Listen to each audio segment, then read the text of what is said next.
Issues in the political sphere. It's good to have you with us. Let's begin by speaking about the recent Azimio leadership changes that have been announced today and communicated to the Registrar of Parties. When I ask you, what is left of Azimio? I mean, many parties have already left, this alliance, this cooperation.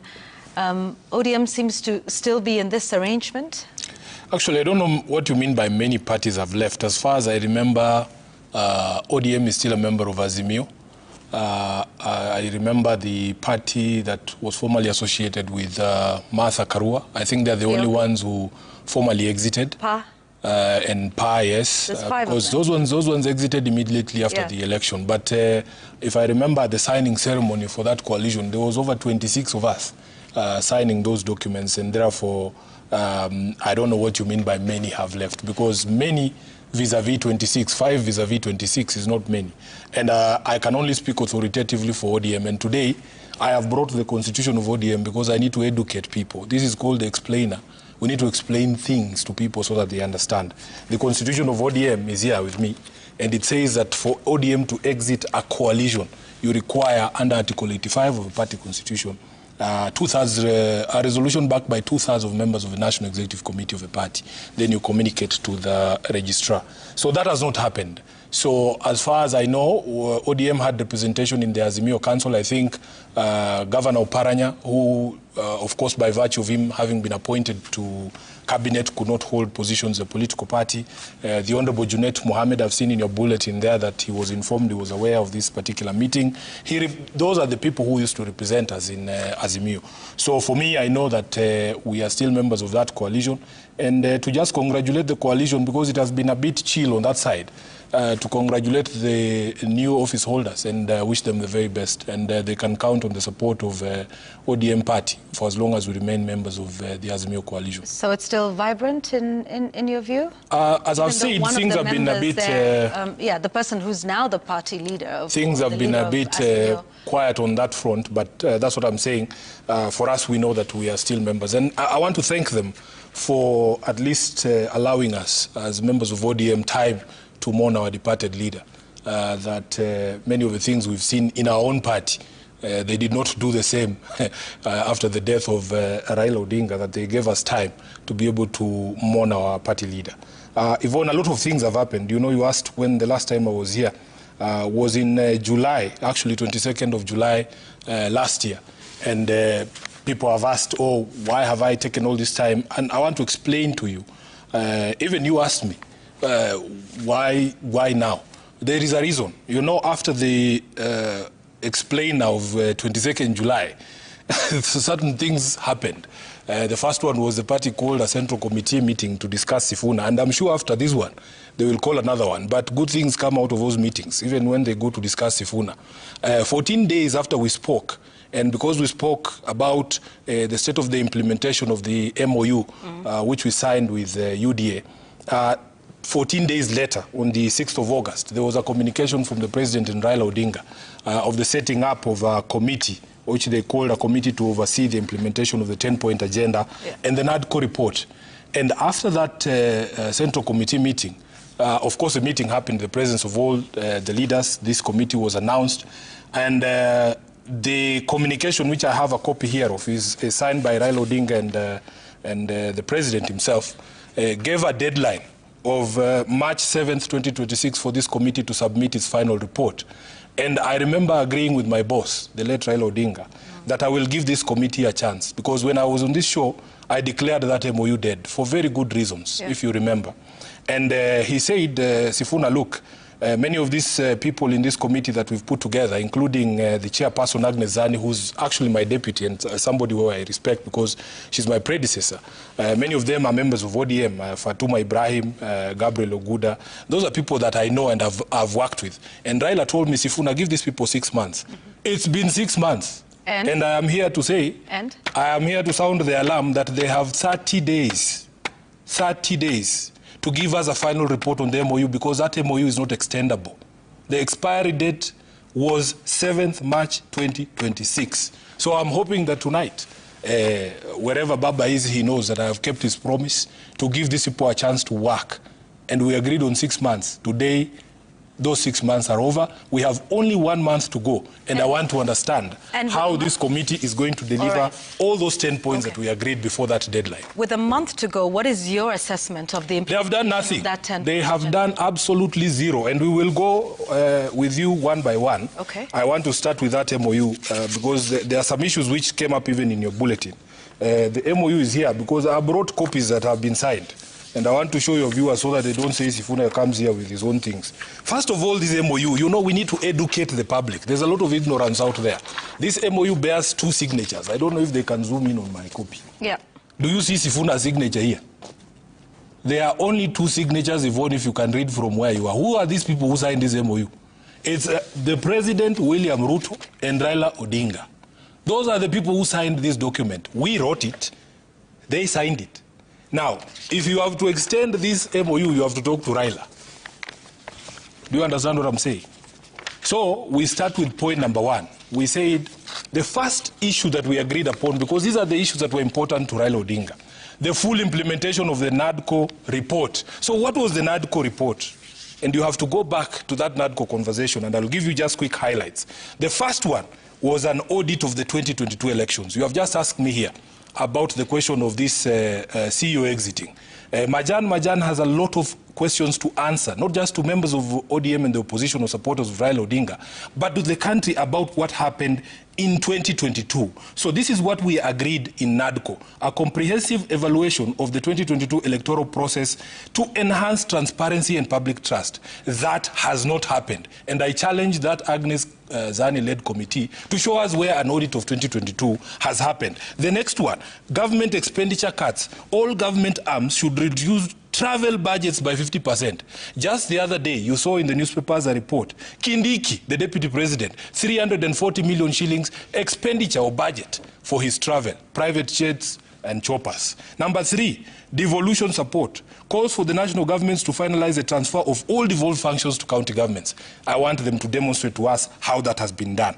Finally, there was the question of the political parties regulation, where Baba, through Nadco, had agreed with UDA to establish an independent political parties regulatory commission to oversee registration and funding of political parties. Even this question of funding of political parties, I can state authoritatively here that the money and the resources you see being spent in those ODM rallies, the so-called underground, those monies are not coming from ODM headquarters. Where are they coming from? You will ask them. Because for me, this is what I'm telling you. This is what I'm telling you.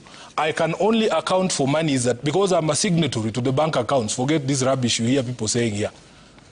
Timothy Bosire, the treasurer, is a signatory to the bank accounts. The last money we expended as ODM, officially, was for the celebrations in Mombasa. And it was a fraction of what we saw there. So I am telling you, I know for a fact, there is parallel funding for activities clothed in ODM colors. And they go around running around saying they are ODM delegates. So this is the problem that we have. Just one moment. Yes. So we can go step by step. So what you're saying is the Linda Ground... those rallies are not financed from party headquarters or party coffers. That including what we have seen in terms of gaining, public support or sentiment for the pre-election coalition pact, which we will talk about. I am telling you, the party all those activities that you have seen, including those ones that you are referring to, there is no money that I executed a check for from party coffers or headquarters. In fact, we didn't have any money. The third quarter of the financial year, the remittance came, I think, 2 weeks ago, about 100 million shillings, and it is a drop in the ocean to what, when compared to what exactly ODM is supposed to receive. As we speak, Yvonne, ODM is owed a total of 12 billion shillings by Treasury. Yet we are being told that my former chairperson is the Cabinet Secretary for Treasury.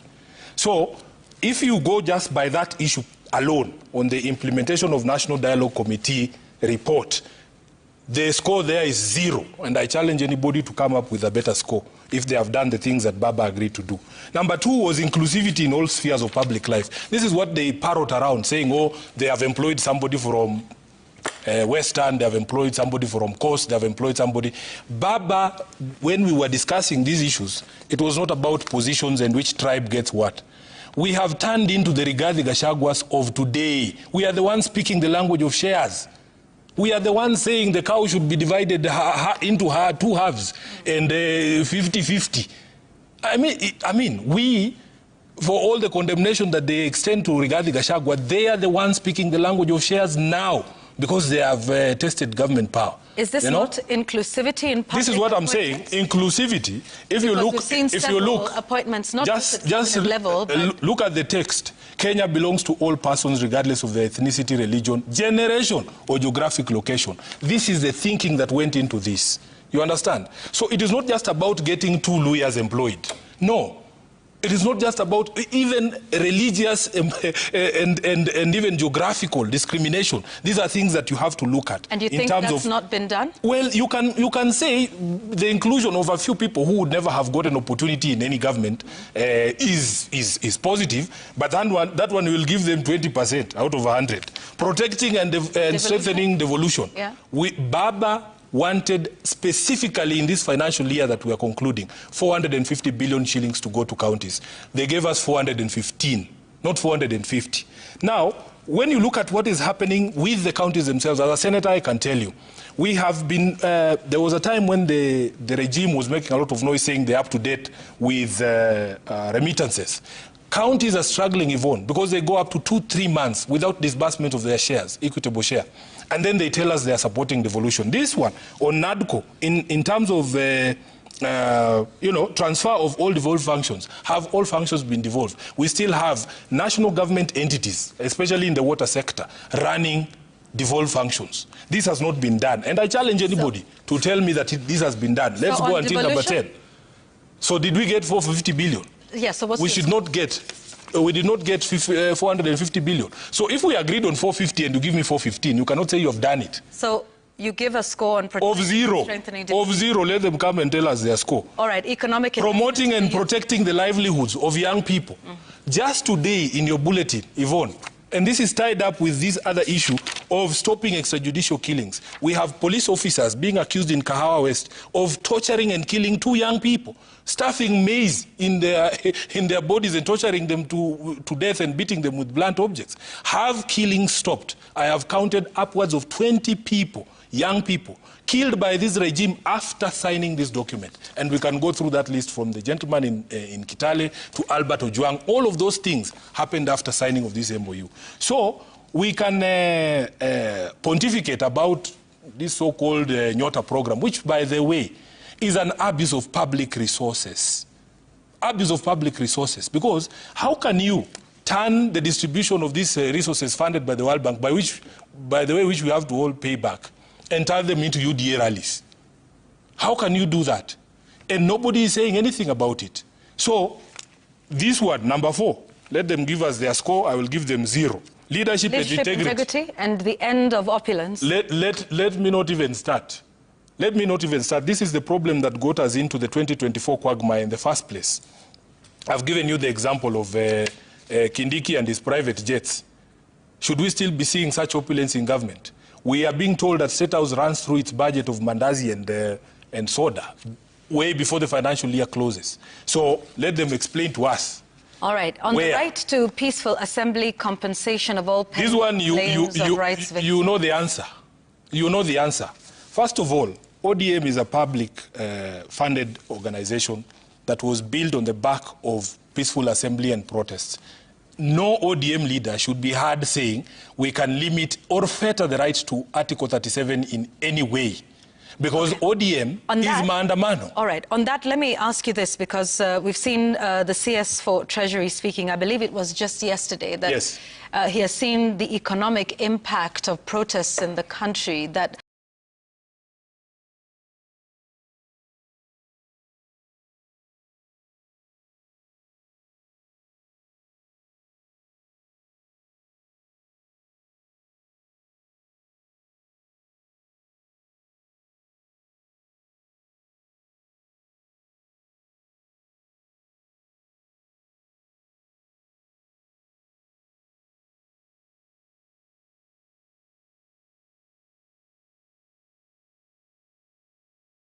so it is not just about getting 2 lawyers employed. No. It is not just about even religious and even geographical discrimination. These are things that you have to look at. And you think that's not been done? Well, you can say the inclusion of a few people who would never have got an opportunity in any government is positive, but that one will give them 20% out of 100. Protecting and strengthening devolution. Yeah. Baba wanted specifically in this financial year that we are concluding 450 billion shillings to go to counties. They gave us 415, not 450. Now, when you look at what is happening with the counties themselves, as a senator, I can tell you, we have been, there was a time when the regime was making a lot of noise saying they're up to date with remittances. Counties are struggling, Yvonne, because they go up to 2-3 months without disbursement of their shares, equitable share. And then they tell us they are supporting devolution. This one, on Nadco, in terms of, transfer of all devolved functions, have all functions been devolved? We still have national government entities, especially in the water sector, running devolved functions. This has not been done. And I challenge anybody to tell me that this has been done. Let's go until number 10. So did we get 450 billion? Yes, so we should not get. We did not get 450 billion. So if we agreed on 450 and you give me 415, you cannot say you have done it. So you give a score on of zero.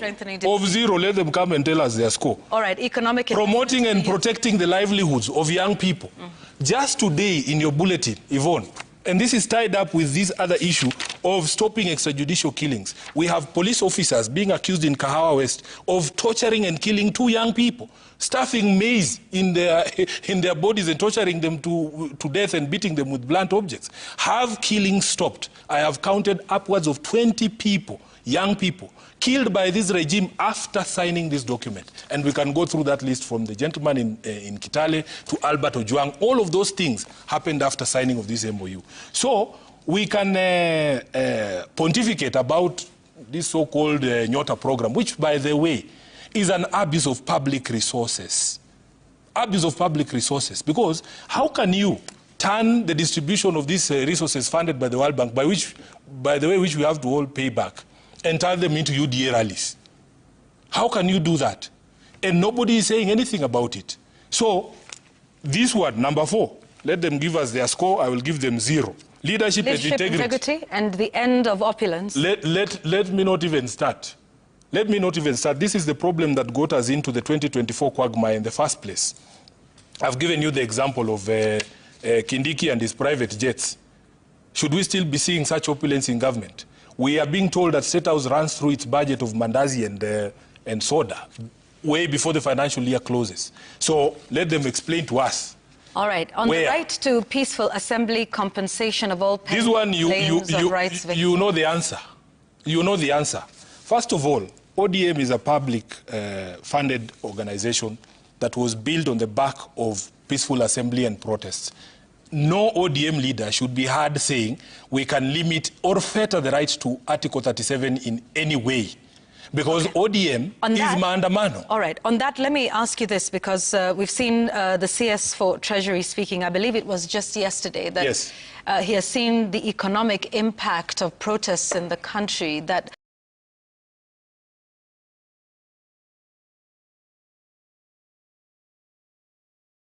based on what he's saying is his new position and his new information that is available. Yeah, what he forgets, that there is a reason, a cause for those maandamano. What was the reason for why the young people went to the streets in 2024? They didn't just wake up and go.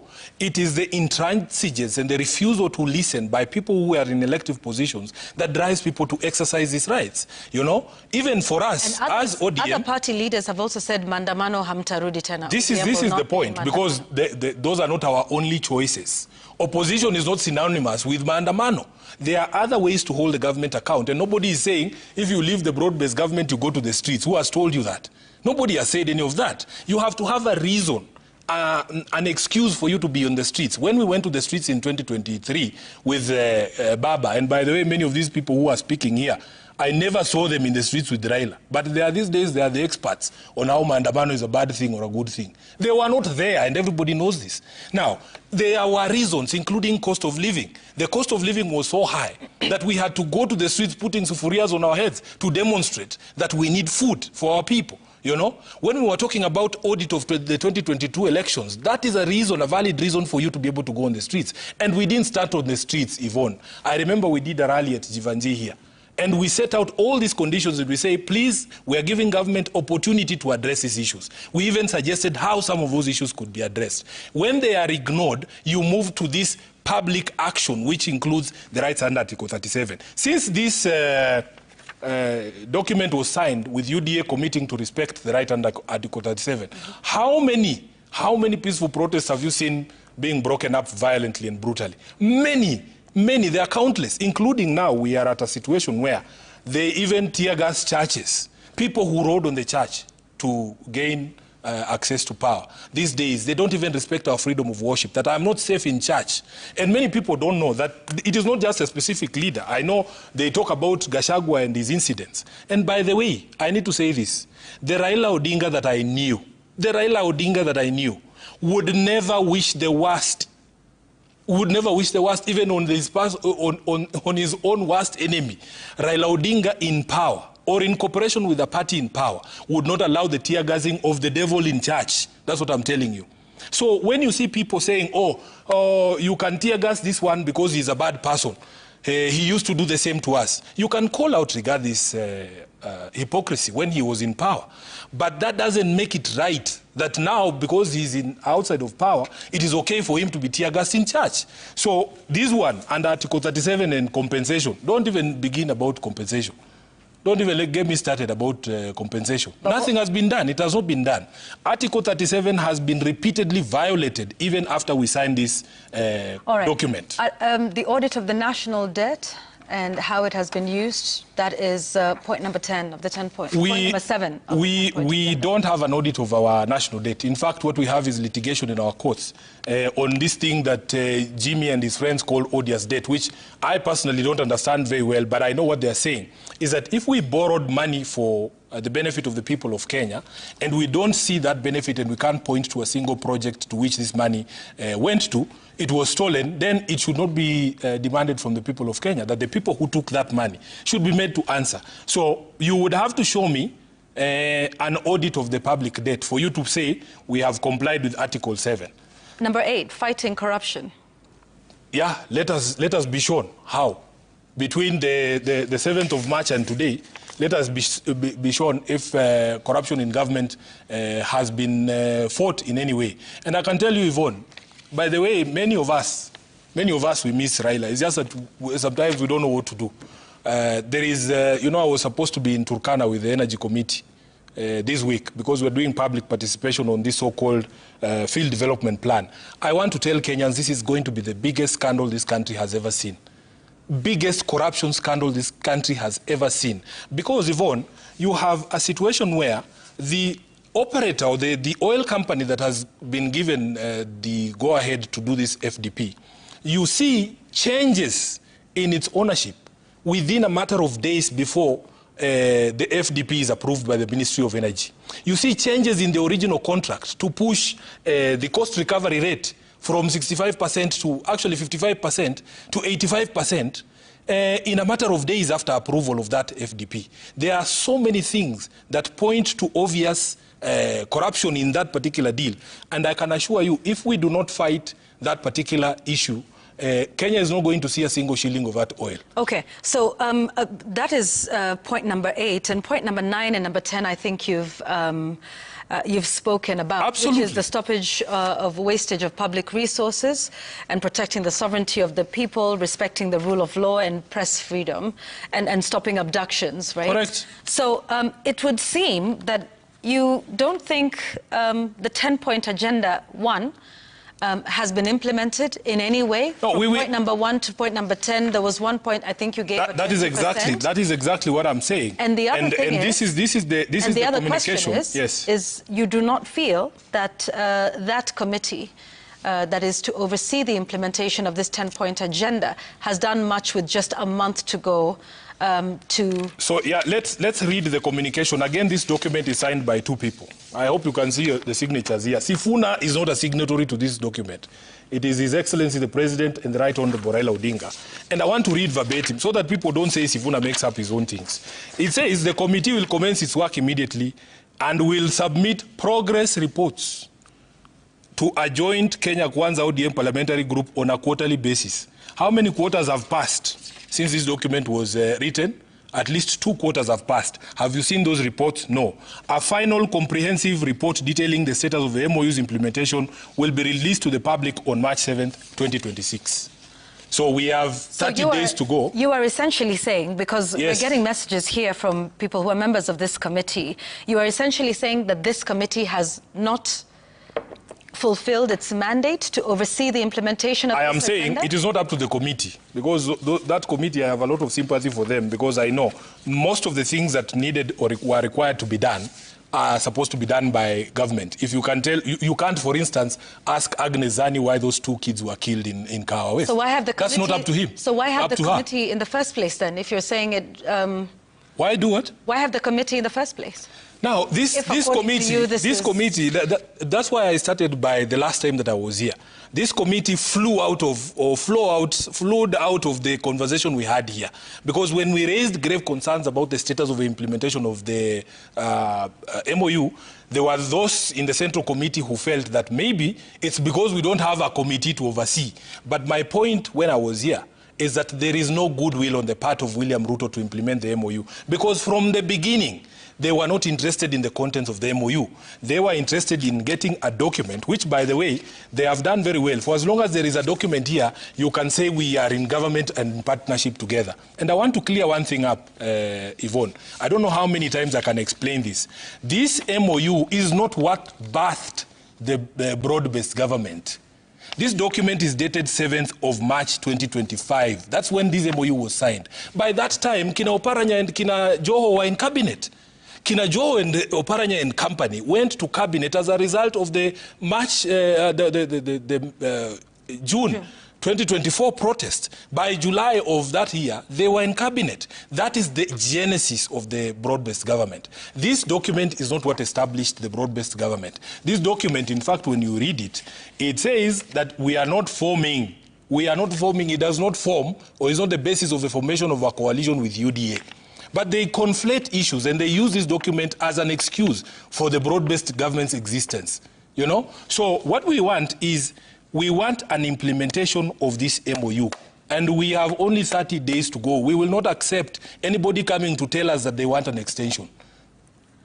So here is a message from a member of the committee. He says, on matters full implementation of the Nadco report, for instance, we require some legislation to be passed by both the Senate and the National Assembly, including on issues on the audit. Yeah, we don't want stories and excuses. They are supposed to give us reports. SG, hang on. They are supposed to give us reports. One second. Yes. Let me finish. Senate and the National Assembly are even yet to pass the bicameral bill because of superiority competition. They say they have gone around the country, started stakeholder engagement with members of the public, which begin early next month. This is an old article that they are referencing, but that they have moved to develop what they call key performance indicators. Where in this document were we looking for benchmarking reports? Well, perhaps that's an operation. Can they stop wasting our time? Yeah. Let them stop wasting our time and public resources. We do not need benchmarking tours for us not to kill our children, Yvonne. That's not what is required. So if somebody is telling us they are developing implementation matrices 1 month to the deadline, those people should pack up and go. They are wasting taxpayer money. So should they not continue then with their work? Let them do the work, not tell us about matrices. Do you think that's what I'm telling you? Do you think they can do the work in the next Let's see what miracles they can pull if they have not been able to do it from the time when they were constituted up to now. Okay. Let's see what miracle those matrices they are developing will help them pull. All right, and it's time for us to take a break here on the program tonight. Now that you've talked about the broad-based government, we'll come back and talk a little bit about that and where it stands. We have much to talk about with the ODM Party Secretary General, Edwin Sifuna, who's also Senator for Nairobi County. We are back with more. 22422 at Citizen TV Kenya, at Yvonne Okwara. The hashtag is The Explainer for your questions or comments regarding this conversation here on The Explainer. We will be back in a moment.